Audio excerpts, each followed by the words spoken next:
Hey guys, what's going on? It's me, Blue Sirens.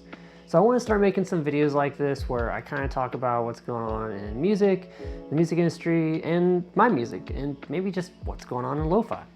So for this first video, I thought I'd kind of just talk about how I kind of got into music. So I started doing music when I was a kid. I started taking piano lessons. I did band when I was a little bit older, high school, junior high band, and then I made some of my own bands where I was a drummer in one of them, and then I was a guitarist in another, and then I went to school for music for guitar and was in a couple bands there. I was in a punk rock band, and then I was in a like an indie alternative band after that. And I moved to New York, and I couldn't really take anything with me. Like, didn't really have much I was able to take because I was just taking a flight. I literally moved to New York with a backpack and like a suitcase, and that's it. So I couldn't bring an instrument with me. I eventually got an instrument, got a guitar with me later to New York, and I only brought my computer and a keyboard with me.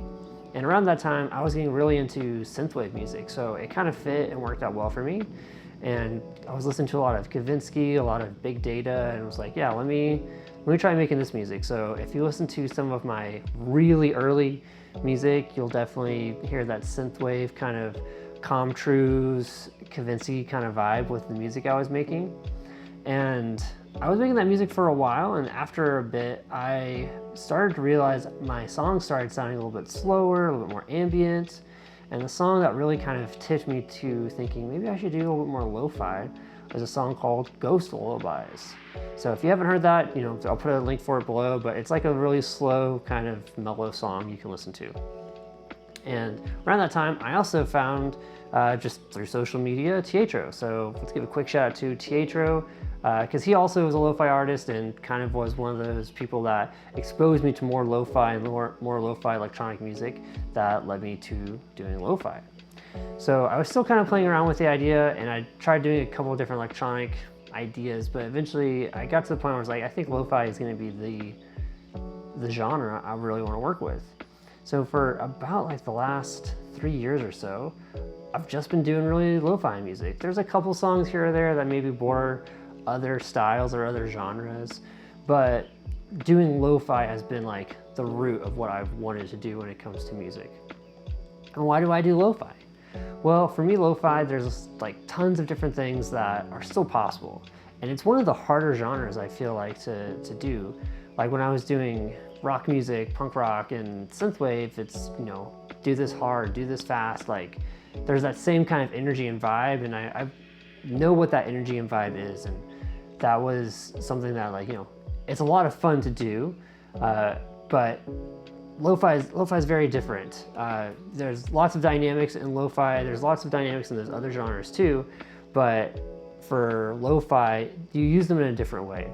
And I like exploring those dynamics and trying to get all these little ingredients together to make a song unique and sound good. And so that's why I really kind of dove a little bit deeper into lo-fi, and why I still do lo-fi, because there are songs that I'll listen to and I'll hear a vocal sample or a Foley sample, or maybe how a melody sounds so simple but so good, and like, man, that sounds great. How can I do that? Or I want to do something similar. Like, that's such an inspiration. So there's just so much inside the lo-fi genre that is still yet to be done for me, and I want to keep finding what those things are and what they can look like in my music. So that's kind of why I still want to do lo-fi, and will probably still be doing lo-fi for the foreseeable future. I might dip my toe in some other genres here or there. Maybe they'll be under my Blue Sirens name. Maybe they'll be under something else. I don't really know. It just depends on what that looks like. But for now, I'm really happy with the community I found inside the lo-fi community, with the people I've connected with, and I'm excited to see where things go next for myself as an artist in the lo-fi space, but also what's going to be happening next with these videos. So if you'd like to hear more of these videos, if you'd like to listen to more of my music, definitely subscribe below. My links for Spotify and other streaming sites are below as well. So definitely give me a follow. I release music every 2 weeks, so you can always expect something new and something fresh from me. Thanks for listening, guys, and I'll see you back soon.